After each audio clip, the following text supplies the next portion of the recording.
If you want to start a YouTube channel or you're a small creator and want to know more about how to get monetized, this video is for you.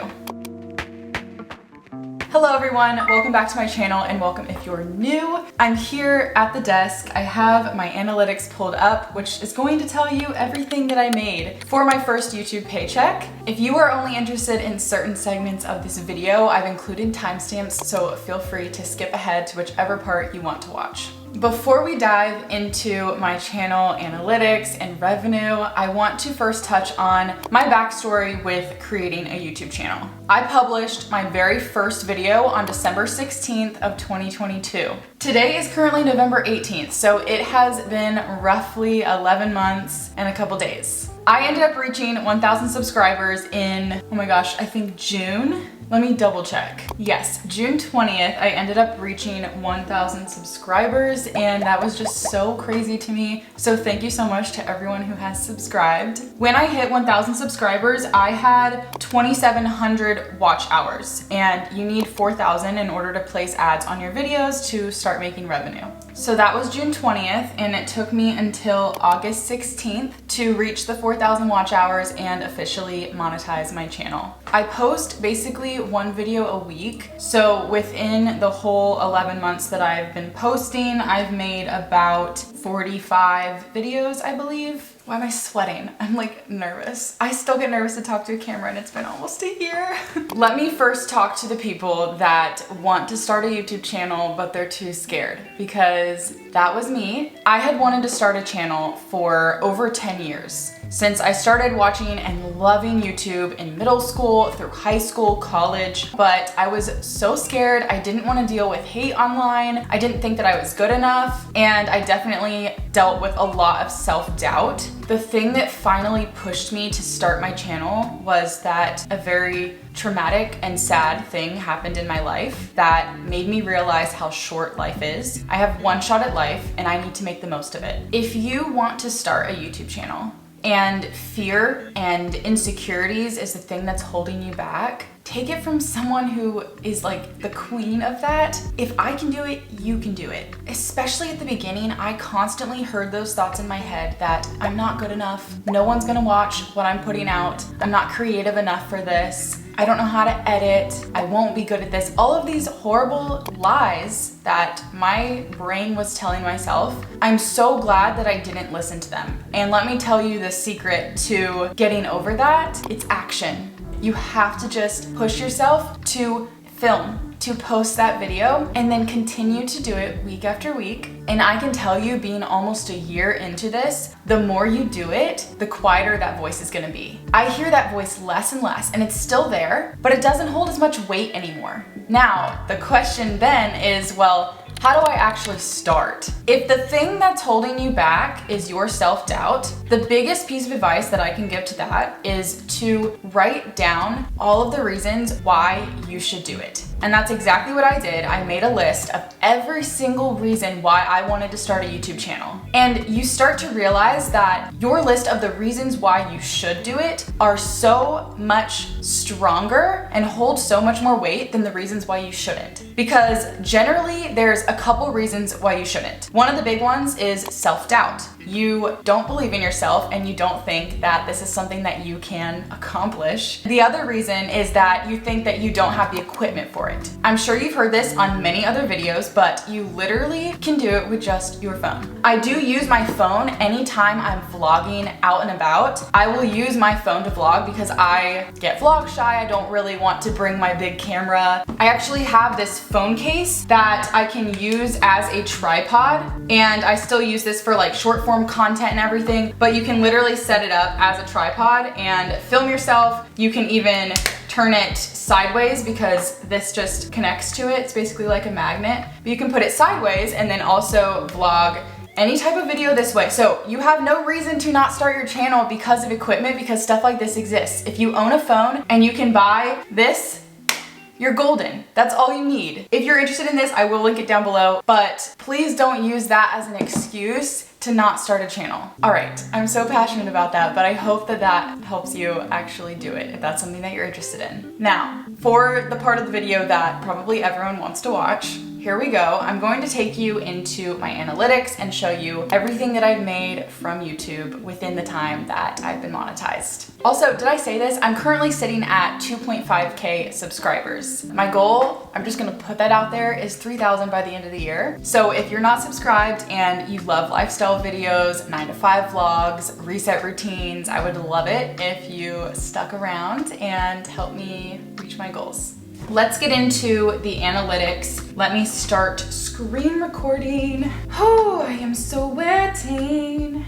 Okay, so let's go over to estimated revenue. And as you can see, August 16th was the first day that I made any money. That was the day that I got monetized, and I made a whopping 90 cents. As you can see, it kind of goes up and down every day, but for the most part, I just make like a few dollars a day. In October, it started going a bit higher. So the least that I've made in one day since being monetized was the 90 cents on August 16th, the first day I was monetized. And the most that I've made in one day being monetized so far was October 24th, and I made $9.01. In the month of August, which I only made money about half of that month, I ended with a total revenue of $37.17. My lowest day was 90 cents and my highest day in August was $3.82. If we're going over to September, this was my first full month of being monetized, and I made a total of $60.65. My highest day was actually September 3rd, $4.09, and my lowest day looks like it was 91 cents on September 8th.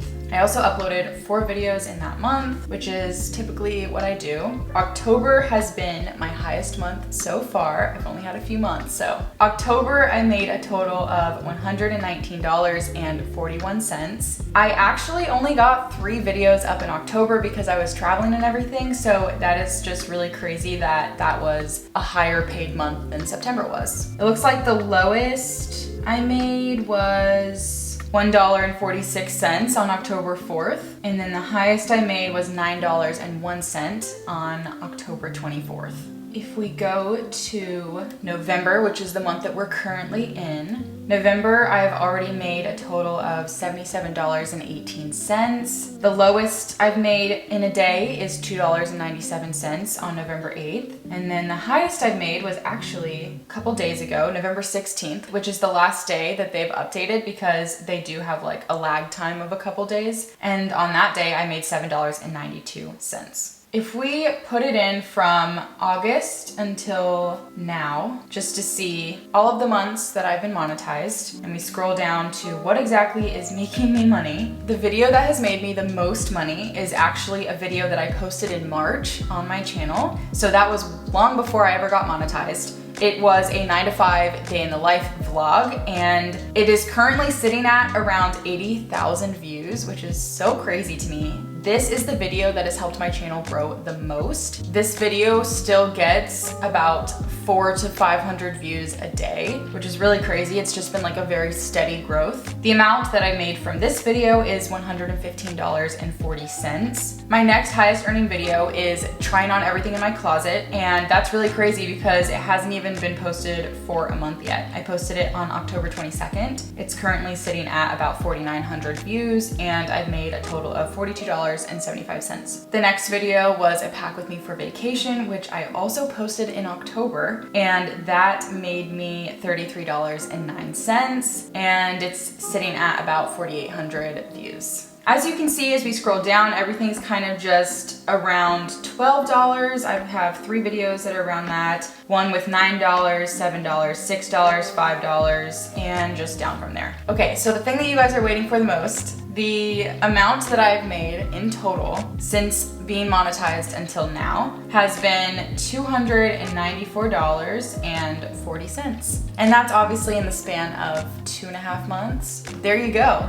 $294, almost $300, which is so crazy. Here's the breakdown again. So August was clearly my lowest month, and then it's just kind of been up since there, so hopefully by the end of November I make more than what I made in October, but you never know. As for my CPM and RPM rate, if you don't know, I'm actually Googling it so that I can say it correctly. CPM is the cost per 1,000 impressions on a video before accounting for YouTube's share. So the RPM is the actual YouTuber's revenue per 1,000 impressions after splitting that with YouTube. As far as I know, YouTube takes 45% and the creator gets the rest. So right here in this column is my RPM, and honestly, compared to other channels, from what I've seen, it looks like it's pretty low. I don't really know the reason as to why. Maybe it's because I don't make finance videos. I know those have like a pretty high RPM. Honestly, I'm not really sure how to raise that either unless I started making content about other things, but this is just what aligns with me the most, so that's fine. But if you're interested, that is the data that I have right here.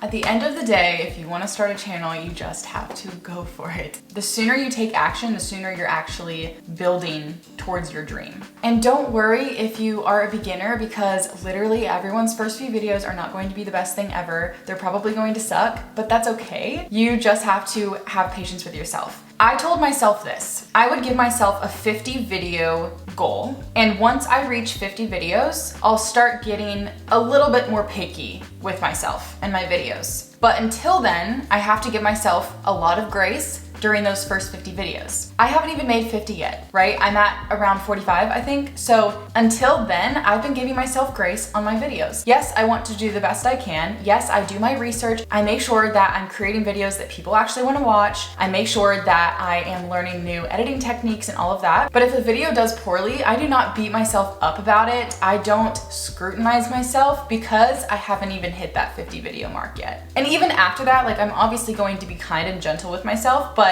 I cannot hold myself to a high standard yet when I haven't put in all the work to even get to that 50 video mark. And that's just my mark. Some people say like 100. Get to that 100 and then start being a little bit more nitpicky. At the end of the day, even though I've almost been doing this for a year, I'm still a complete beginner and I still have so much more to learn and so much more to grow. And that is so exciting to me. How many times can I say the word so? Because you stayed to the end, I'm going to throw in a few very, very quick YouTube tips for making videos that are great. 1, when you first start making YouTube videos, people aren't going to care about your life. And that's not a bad thing. They just don't know who you are yet. They haven't gotten to know your personality. When they go to click on your video, it's because it's a video that they want to watch. They want to get value from it. So do something that is kind of trendy, like do a morning routine or do a reset routine or do a 9-to-5 vlog, because people like watching those videos. And then make sure that people are going away with that video like learning something or taking something away from it, because that will make people want to keep coming back because they got something from your video. The next piece of advice is, unless you're doing a full sit down video like this, if you're doing a vlog, switch up the angle. Do like 5 seconds max of each angle and then switch up the angle. People want to see cuts. You have to keep people entertained and interested. Also, the first 30 seconds of your video are extremely important because that is what keeps people on. So make the intro as entertaining as possible. Use other channels for inspiration, but don't copy other channels. I love looking at what other YouTubers that I aspire to be like, or that I love their stuff, that I'm creating similar content. I look at their channels all the time because I want to see, okay, what are they posting about right now? How do they edit? How do they film? And I gain inspiration from that. I'm not copying their videos, but I learn so much just by watching other YouTubers. As far as editing software goes, start off with something free. That's what I did. I started using iMovie and it worked really well, but you have to understand there's so many limitations on that. So find workarounds. I was able to find different workarounds so that I can make my video look like it wasn't edited on iMovie, if that makes sense. And as far as adding music, I literally just purchased a Epidemic Sound membership, but until then I was literally using the music that YouTube provides you in the YouTube studio. So that music was totally fine, totally great. It's copyright free. Now I use Epidemic Sound just because it's different music and I like that better, but don't feel like you need to invest in a bunch of things until you're well along the road and you realize that this is something that you really want to do. I think that's all. Am I the only one that like randomly does a British accent like all the time? Okay, I'm completely outing myself right now, but because you stayed to the end, like you deserve it. I will randomly speak in British accents to myself. Like when no one's around, I'll just be walking around the house and start talking to myself that way. I'm like, do I have a fascination with British people? Another thing is that you just need to have patience. I know you hear that all the time, but this is a long game. This is not something that happens overnight. Some people will randomly blow up overnight, but that is not common. So you have to have patience. You have to be consistent with your uploads because YouTube is not going to push out your videos if you're skipping uploads. That doesn't mean that you can't from time to time. I have definitely skipped a week here and there, but it's not consistent that I skip. I am constantly posting one video a week and I try my best to stick to that. Obviously your thumbnail is so important, so just make sure that your thumbnail and your title and the first 30 seconds of your video are places that you put a lot of work, time, and effort and thought into, because that is what gets people to click on your video. That is all for this video. I feel like I'm not even in the center. Thank you so much for watching. See you in the next one. Peace.